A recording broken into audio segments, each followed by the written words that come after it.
ఇళ్ల మధ్యన ఉంటే చర్చ్ మీరు రైట్ టు ఇన్ఫర్మేషన్ 10 రూపాయలు పడేసి ముందు అడగండి ఆ విలేజ్ సెక్రటరీ దీనికి అనుమతి ఉందా? ఖచ్చితంగా అనుమతి లేదనే చెప్తాడు. అనుమతి లేని దానికి మరి ఇలాగ ఆపరేట్ చేయడానికి వీల్లేదు, తక్షణం అది ఆపివేయండి అని చర్యలు తీసుకోమని చెప్పాలి. చెప్పిన తర్వాత వాళ్ళు నోటీస్ ఇవ్వకుండా ఉంటే వాళ్ళ మీద చర్యలు తీసుకోమని సోమవారం కలెక్టర్ గారు నిర్వహించే దగ్గర మీరు వెళ్ళి ధైర్యంగా పిటిషన్ ఇవ్వండి. మీ మీద ఎవడో ఎటువంటి అట్రాసిటీ కేసు పెడతానికి లేదు. వాళ్ళ హిస్టరీ కూడా తీసుకుని మీ దగ్గర రెడీగా ఉంచుకోండి. ఎన్నో సంవత్సరాలుగా మనం అందరం వీరి అట్రాసిటీస్కి గురయ్యాం. నేను కూడా గురయ్యాను. నా మీద 6-7 కేసులు వేశారు. అలాగే ఎంతో మంది మీద ఎన్నో కేసులు వేశారు. ఈ అట్రాసిటీస్కి హక్కు లేకుండా, కేసు పెట్టే హక్కు లేకుండా ఇన్నాళ్లుగా అట్రాసిటీస్ భరించాం. ఇంకా భరించే శక్తి మనకి లేదు, అవసరం కూడా లేదు. కాబట్టి మన హక్కులు మనం తెలుసుకొని రాజ్యాంగబద్ధంగా మనకున్న హక్కులేమిటి అనేది ప్రజలందరికీ మీడియా ద్వారా, ఇది నా నియోజకవర్గ ప్రజలకే కాదు రాష్ట్ర ప్రజలందరికీ కూడా అవసరమైన సూచన. గౌరవ ముఖ్యమంత్రి గారు ప్రజా దర్బారు ఎందుకు ఎమ్మెల్యేలు పెట్టాలి అని చెప్పి అన్నారో నాకు ఇప్పుడు స్పష్టంగా అర్థమైంది. ఇటువంటి నిగూఢమైన ఇబ్బందులు ఎన్నో ఉన్నాయి. ఇటువంటివన్నీ తెలియాలి అంటే ప్రజలతో ఎక్కువ ఇంటరాక్షన్ ఉంటే ఇటువంటి సునిశ్చితమైన ఇబ్బందులన్నీ కూడా బయటకు వస్తాయి. సో ఈ కార్యక్రమం, ఈ ప్రజా దర్బార్ కార్యక్రమం పక్కాగా నిర్వహించాలి అని సూచించిన ముఖ్యమంత్రి గారికి ఈ సందర్భంగా మరొక్కసారి నేను హృదయపూర్వక ధన్యవాదాలు కూడా తెలియజేస్తున్నా. అలాగే మరొక్కసారి ప్రజలు స్పష్టంగా ఈ అధికారాలన్నీ తెలుసుకుని చెయ్యాలి. మొన్న వాటర్ అమ్మా పాస్టర్ రాంబాబా కామవరపుకోటలో కళ్ళ చెరువు గ్రామంలో ఎక్కడో ఇళ్ల మధ్యలో ఈ రాంబాబు చర్చ చేస్తాయంటే ఇలాగే అనుమతి ఉండదు. అలాగే ఇళ్ల మధ్యన చర్చ చేస్తే ప్రాబ్లం ఏంటంటే ఇలాగ పక్కెళ్ళకి వెళ్ళిపోవటం, చనువు పెంచుకోవటం. సరే ఆ పాప పేర్లు అలాంటివి బయటికి రాకూడదు, ఎందుకంటే పోక్సో చట్టంలో ఇలాంటివేమి వాళ్ళ పేర్లు అవి రాకూడదు. అది మంచిది కాదు. పాపం 14 ఏళ్ల అమ్మాయి ఇతను మాయమాటలు చెప్పి మరి దానికి కూడా మధ్యలో వారి దేవుణ్ణి వాడి మరి ఆ బాలికని గర్భవతిని చేసి మళ్ళీ దానికి టాబ్లెట్లు ఎక్స్ట్రా డోసులు వాడి ఆ అమ్మాయి పాపం చావు బతుకుల్లో ఉంది. భగవంతుని దయ వల్ల బతకాలి. ఎందుకు జరుగుతుంది ఇది? కేవలం ఇలా ఇళ్ల మధ్యన అనధికారికంగా మీరు ఎలవ చేసినందువల్ల. 2020లో అదే ఏలూరు తాలూకాలో ఇంకొక కేసు వచ్చింది. ఇలాగే ఒక చర్చ్ ఫాదరు మరి చిన్నపిల్లలకి చాక్లెట్లు, మత్తు పదార్థాలు లాంటివి ఒక కుటుంబంలోని పిల్లలకి ఏదో డ్రగ్స్ లాగా ఇచ్చి వాళ్ళని కొంచెం వశపరుచుకునే విధంగా బిహేవ్ చేస్తున్నట్టుగా ఒక కేసు కూడా రిజిస్టర్ అయింది.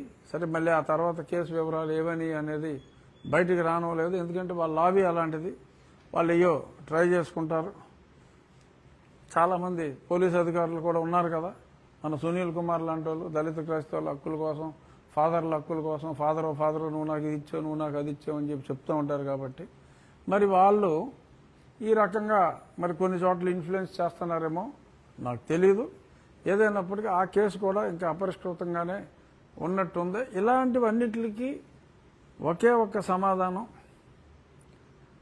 అనాథరైజ్డ్గా దేవాలయం కావచ్చు, చర్చ్ కావచ్చు అనాథరైజ్డ్గా ఉండటానికి వీల్లేదు.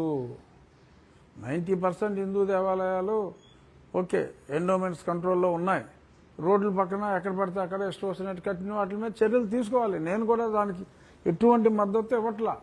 రోడ్డుకి అడ్డంగా ఉంటే మనం ఎప్పటి నుంచో ఉన్నా సరే కాళ్ళలో కూడా తీసేసాం. అది వేరే చోట సొంత స్థలంలో అనుమతులు తీసుకుని ఇప్పుడు కట్టుకుంటున్నారు. వాళ్ళు ₹1,00,00,000 కట్టుకుంటున్నారు, సంతోషం.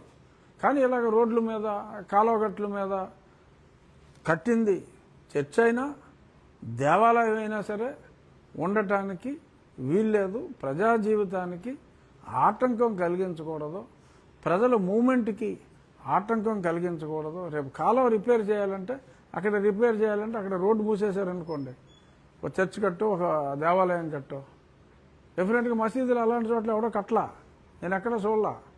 అనాధికారికంగా ఎక్కడ పడితే అక్కడ మసీదు వాళ్ళు చాలా సిస్టమేటిక్గా ఉంటారు. వాళ్ళ సొంత స్థలాల్లో కట్టుకుంటున్నారు. ఎక్కడన్నా చిన్న చిన్న ఎంకరేజ్మెంట్లు ఉన్నా చెప్తే తీసేస్తున్నారు, ఇబ్బంది లేదు. దేవాలయాలతోటి అక్కడక్కడ ప్రాబ్లం ఉంది, చర్చిలతోటి ఎక్కువగా ఉంది.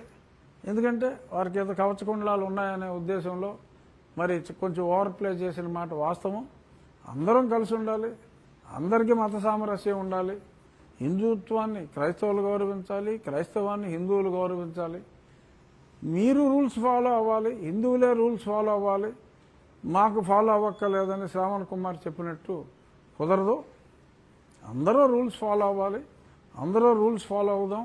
ఎవడు దేవాలయం కట్టినా 376ని ఫాలో అవుదాం, ఎవడు చర్చ్ కట్టినా 376ని ఫాలో అవుదాం. అవసరమైనప్పుడు మీరు కంప్లైంట్లు ఇవ్వండి. So coming back to Rambabu issue, ఖచ్చితంగా రాంబాబు మీద తీవ్రమైన చర్యలు తీసుకోవాలి. మరి ఇప్పుడు దాకా నేను చూసా, మరి ప్రతిదానికి నేను ఏదన్నా మాట్లాడితే సాయంత్రం మైకుచ్చుకుని వచ్చేస్తున్నారు, ఏదో ఆ ఛానల్స్లో వచ్చేస్తున్నారు. మరి ఇలా రాంబాబు మరి ఈ రకంగా ఒక బాలికని, ఒక మైనర్ బాలికని ఇలాగా చేస్తే నీల్ కుమార్లు ఎవరో ఖండించలా. అరే రాంబాబు తప్పురా రాంబాబు, నువ్వు ప్రభువుని పూజించేవాడు, ఇలాంటి యదో పనులు చేయకూడదు రాంబాబు అని ఒకడైనా చెప్పాడా? ఎందుకు చెప్పట్లా? గడ్డి పెట్టండి రాంబాబుకి. తప్పు ఎవరు చేసినా తప్పే, అది హిందువు కావచ్చు ఇంకొకటి కావచ్చు. బట్ ఇక్కడ ఈ తప్పుని ఒక రకంగా ప్రోత్సహించింది ఇండైరెక్ట్గా ప్రభుత్వం చేతకంతనం. ఎందుకంటే ప్రభుత్వం నియంత్రించట్లేదు. ఎందుకు నియంత్రించట్లేదు? నేను మొన్న నోటీసులు ఇచ్చినప్పటికీ కూడా కొన్ని చోట్ల చెప్తున్నారు, ఇమ్మని చెప్పినా కూడా కొన్ని చోట్ల ఇవ్వలేదంట. ఎవరో అధికారులు చెప్పారంట నోటీసులు ఇవ్వద్దని. ఎలా చెప్తారు? ఇవ్వద్దని చెప్తే ఇవి అవుతాయి, కడుపులో అవుతాయి. రేపు ఎవరు బాధ్యులు? ఆ బాలిక గర్భానికి ఎవరు బాధ్యులు? అనధికార దేవాలయం మీద, ఆ ప్రార్థనాలయం మీద చర్యలు తీసుకోకుండా ఆ ప్రార్థనాలయం అక్కడ ఉన్నందువల్లే కదా రాంబాబు ఒక బాలికని చెరపట్టగలిగాడు. మరి ముందే ఆ రూల్ని ఫాలో అయి ఉంటే అది ఉండేది కాదు కదా. మరి దీనికి ఎవరు బాధ్యులు? ఇప్పుడు ఏలూరు కలెక్టర్ తీసుకుంటుందా బాధ్యత? అక్కడ పోలీసు అధికారులు ఆ ఊరు సెక్రటరీలు తీసుకుంటారా బాధ్యత?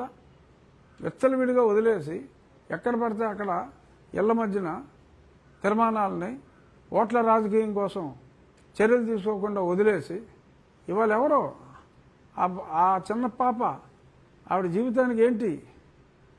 సరే పేర్లు చెప్పకుండా ఏమీ చెప్పకుండా మనం ఉంటాం. అయినా సరే ఆ పాప జీవితం ఈరోజు ఇలా అయింది అంటే దానికి కారణం అధికారుల అలసత్వం కాదా? రాజకీయ నాయకులు ఓట్లు చేసే ఎదవ రాజకీయాలు కాదా? నేను చెప్పేది ప్రజాస్వామ్యబద్ధంగానే రాజకీయాలు చేద్దాం. ఎవడో ఓటు కోసం మనం చూసుకుని వాళ్ళని మనం నియంత్రిస్తే వాళ్ళు మనం ఓటేయరు అనే సంకుచిత స్వభావంతో మనం యాక్ట్ చేస్తే బలైపోయే వాళ్ళ జీవితాలకి సమాధానం ఎవడు చెప్తాడు? ఎందుకు మనం చేసుకున్న చట్టాలని మనం ఫాలో అవ్వాలి అంటే ఎవరి కోసం ఎందుకు భయపడాలి? తెలీదు, అర్థం కాదు. రేపు 14వ తారీఖు నేను పుట్టినరోజు, నన్ను కొట్టిన రోజు. 5 సంవత్సరాలు అవుతుంది నన్ను కొట్టి. అతిగతి లేదు. A1 ఇప్పుడు దాకా ఏదో ఒకసారి పిలిచి హలో హలో అన్నట్టుగా ఉన్నారు. బరి తెగించి బజార్లంతా తిరిగి మాట్లాడుతున్నాడు నోటుకు వచ్చినట్టు. ఒక ప్రభుత్వ ఉద్యోగుల ఉండి తిరగడానికి లేదు, చర్యలు లేవు. సరే 5 సంవత్సరాలు పూర్తయ్యే సందర్భంలో నాకు అది గుర్తొచ్చింది. అందుకని నేను ఎమోషనల్గా చెప్పా. సరే, ఎన్ని రోజులు పదాలు వెంట పడి తిరుగుతారో, ఎన్ని రోజులు తిరగనిస్తారో చూద్దాం.